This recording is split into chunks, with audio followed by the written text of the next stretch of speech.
Hi, my name's Charlie McMurrey. I'm a seminary student at George Fox Seminary in Portland, Oregon, and I'm here with Gordon Belcourt.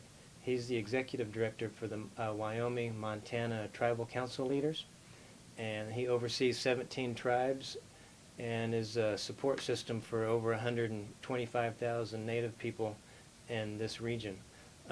Being a seminarian student with Dr. Randy Woodley, he teaches the concept of learning from the traditional ways and how that can bridge to becoming basically better Christian people by learning from them and bringing in some reconciliation from the process of the damage that the church has done for the last 500 years here in North America. Mr. Belcourt, can you talk about the view of traditional people and what would be just considered the church and what that means? What church? The traditional concept of theology, or the Christian church, or? How about the view of traditional church, what it would be to the European white church on how you see it, as of now or historical? Yeah, the context is strictly Christian in terms of a church, because how we approach theology and how we approach our day-to-day activities is the moment we wake up and the moment we go to bed. It's basically how we practice our internal theology, and in kind of blending between what we're talking about with traditional religion and Christianity. You have to grasp at terms that may mean something in Christianity or the Christian church, and it may have something to do with the tribes in our belief system. So we basically have a whole different construct for what we consider church. You have a circle, which is a reality of a tribal belief system, and you have this angular square, and you're trying to fit the square into the circle and circle into the angular part of it, which is usually boxes that represent Christianity and Christian Judeo thought. Ours is much more a living experience that we do. We have philosophical approaches to life, like if you do something that pleases the Creator, not only you but the tribe, because the tribe becomes very important in our discussion today, is critical. It's not only the individual or the nuclear family, but the extended family and the tribe becomes critical to our discussion. So if you as an individual being raised a certain way by your parents and grandparents and the tribe do something that in the eye of the Creator is positive, then everybody's beneficiary of that, including we have a spiritual definition for what we call sky people and those four-leggeds on the ground. And anything that has a place in our world has power and has essence. And so you treat everything with respect. So if you do something as an individual that pleases the Creator, then we're all beneficiaries of that. If you do something that displeases the Creator, then in the belief system of the Blackfeet tribe, which I'm a member of, the Creator doesn't respond to you as an individual, but he'll do something in terms of the context of the family or the tribe that is an indication from him that he's displeased with what you do. So basically our philosophy is not only do we practice our so-called theology, because for lack of a better word, that's what I'm going to use.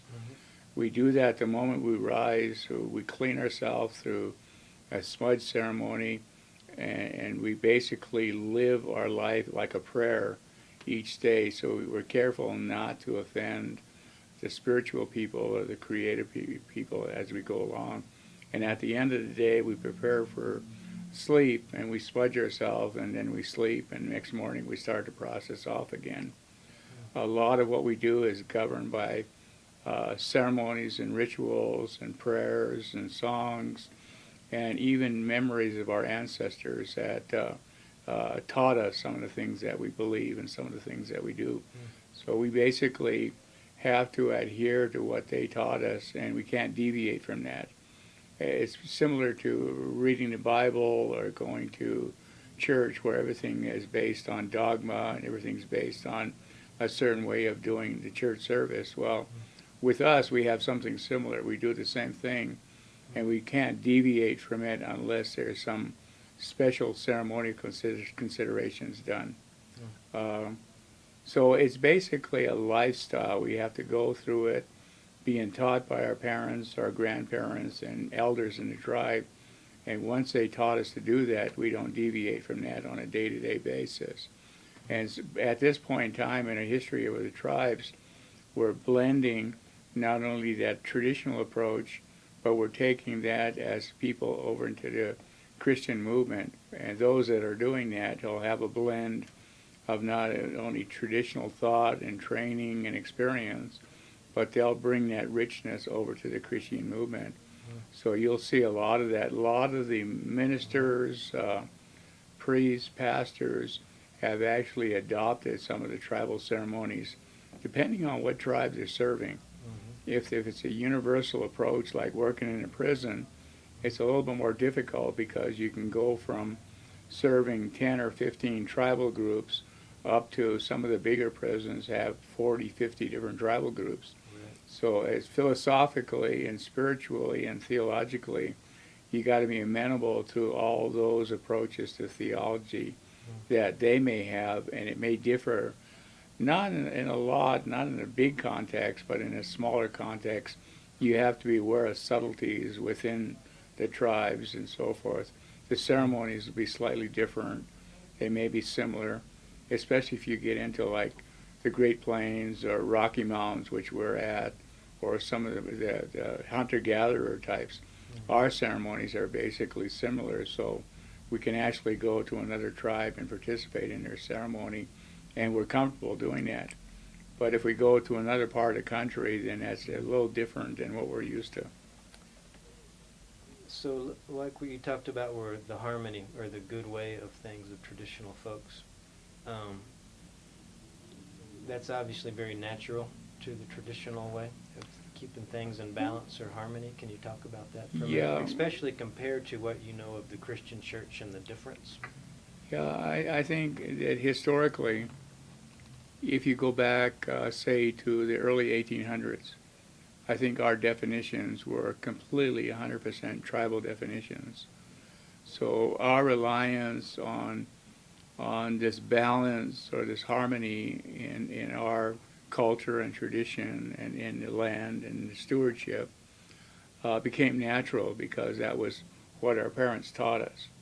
With the onset of the cavalry, the settlers, the explorers, the missionaries, all those people, then they came in and began to look at how we approached life, and they began to change it subtly or dramatically, where the cavalry came in and changed things very dramatically.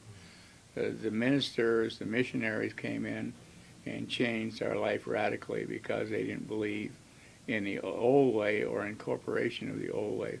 So we refer to it basically as the old way, and during a period of time of, say, mid-1800s until just recently, early 1900s, everything went underground. And to the credit of the tribes, it never really died out. It was always a place and time for that. So what they did, they separated their traditional belief system, the ceremonies and rituals and all of that they believed in, but they also incorporated Christianity.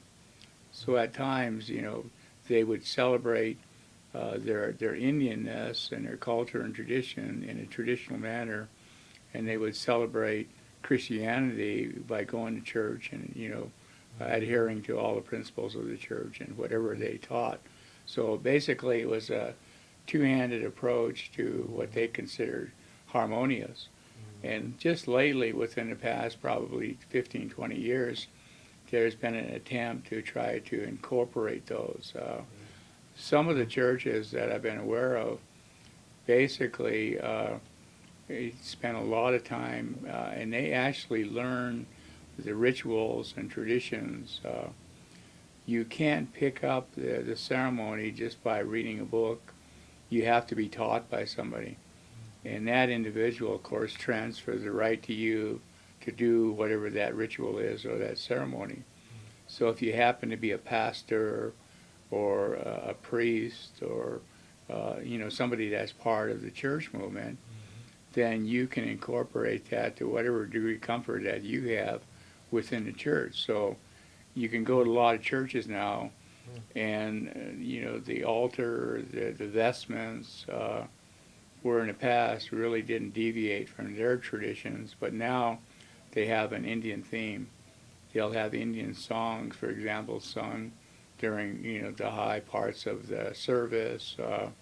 During the funerals, they'll have ceremonial songs, and I think that's really healthy for those of us that practice our traditional religion, and then those of us that practice Christianity. I think the big bulk of that is those that are in between that are searching right now.